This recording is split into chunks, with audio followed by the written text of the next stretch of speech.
안녕하세요, 학생 여러분. 여러분과 함께 한 학기 동안 언어 유형론 연구라는 과목을 가지고 공부를 함께 할 목정수입니다. 언어 유형론 연구의 강의 방향을 먼저 말씀을 드리면은, 이제 언어 유형론이라고 하는 것은 아주 특수한 연구 분야라고 할 수도 있고, 굉장히 전문적인 연구 분야라고 할 수 있습니다. 그래서 한국어 교육을 지향하는 여러분과 함께 언어 유형론에 대한 이야기를 전반적으로 아주 치밀하게 하려고 하는 것을 목표로 하는 것이 아니고, 한국어의 특징을 객관적으로 이해하는데 언어 유형론이 어떻게 도움이 될까, 그러한 점들을 통해서 여러분들이 한국어 교육을 할 때 한국어의 특성을 어떻게 제시하는 것이 가장 효과적인가 하는 것을 도모하는 데 초점을 맞춰서 계략적인 방향으로 강의를 진행할까 합니다. 그러면 먼저 한번 본격적인 언어 유형론 연구에 들어가기 전에, 왜 한국어 교사를 목표를 두고 있는 여러분과 함께 언어 유형론 공부를 해야 하는가, 그 당위성, 필요성에 대해서 한번 간략하게 한번 사고를 한번 해보시죠. 무엇보다도 여러분들이 한국어 교육의 대상으로 삼고자 하는 사람들은 외국인 학습자입니다. 그러니까 한국어를 모어 또는 모국어로 가지고 태어난 사람들이 아니고, 그들의 언어, 즉 모어를 가지고 있는 외국인들을 대상으로 한국어를 교육해야 하는 입장에 서 있는 것이 한국어 교사들입니다.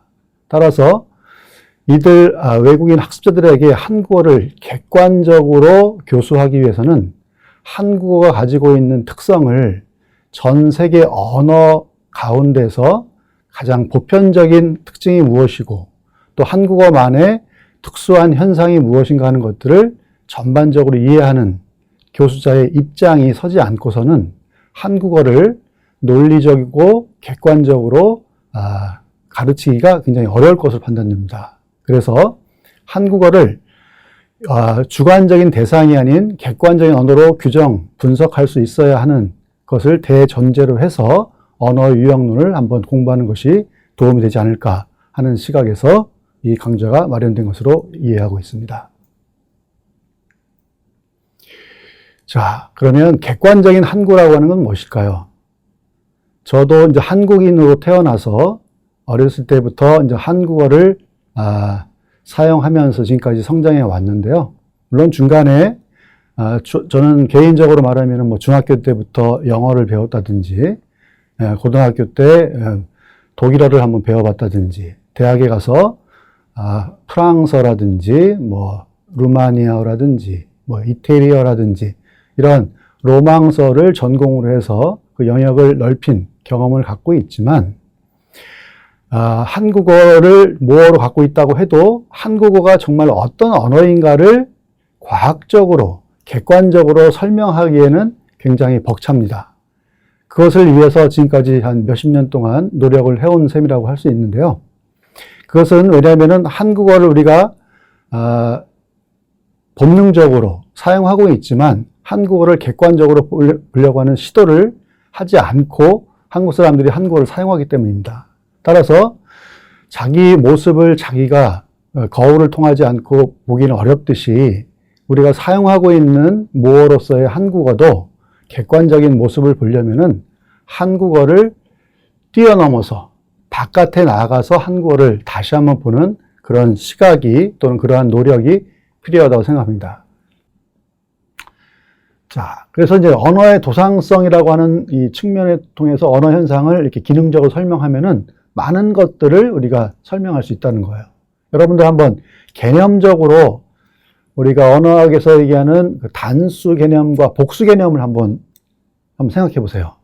영어도 단수라고 하는 뭐 어떤 X라고 하는 명사가 있으면은 복수를 만들면은 거기다가 X에다가 S를 붙이는 것이 가장 일반적인 복수 표시가 되죠. 그죠? boy가 있으면 boys, girl이 있으면 girls 이렇게 해서, 근데 단수하고 복수라고 하는 형태를 보면은 어떤 것이 더 짧고 어떤 것이 더 깁니까? 도상적으로 보면은 복수형에다가 S를 붙이는 것이 더 길죠. 그죠? 이것도 바로 도상성의 원리가 이렇게 언어 현상에 드러났다 이렇게 볼 수 있는 것이죠. 그 다음에 또 다른 예로 뭐 직접사동과 간접사동 뭐 이런 걸 한번 생각해 볼 수 있는데, 여러분들 한번 직접사동, 간접사동은 우리 나중에 해당되는 분야에서 한국어의 직접사동 표현과 간접사동 표현을 어떻게 외국인한테 가르치는 것이 효과적일까, 이런 것들을 논하는 그 강의 시간에 중점적으로 다루겠지만, 그냥 하나의 예로 이런 거 한번 보세요. 목욕하다라고 하는 게 있어요. 그죠? 목욕을 하다.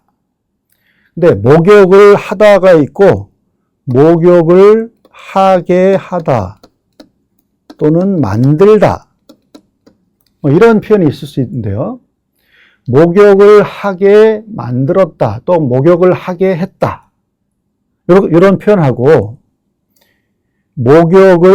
목욕하다에 대해서 목욕시키다 라고 하는 표현을 한번 보면은, 시키다라고 하는 것이 목욕하다에 대해서 약간 사동적인 의미가 있는데, 목욕시키다는 목욕하게 만들다에 비해서 이게 형식이 짧아지죠. 목욕하게 하다 또는 목욕하게 만들다는 형식이 좀 길어져요. 그죠? 그래서 목욕시키다는 단형사동이라고 얘기하고, 목욕하게 하다 또는 목욕하게 만들다라고 하는 구성을 우리가 장형, 길다고 해서 장형사동이라고 하는데, 간접사동하고 직접사동이라고 하는 걸 비교해 보면 여러분들이 그 행위의 통제성, 의도성이라고 하는 것이 어떤 것이 더 강할까? 목욕하게 만드는 거하고 목욕시키다라고 하는 거하고 그 주어의 행위성, 통제성이 어떤 것이 더 강하다고 볼 수 있을까요?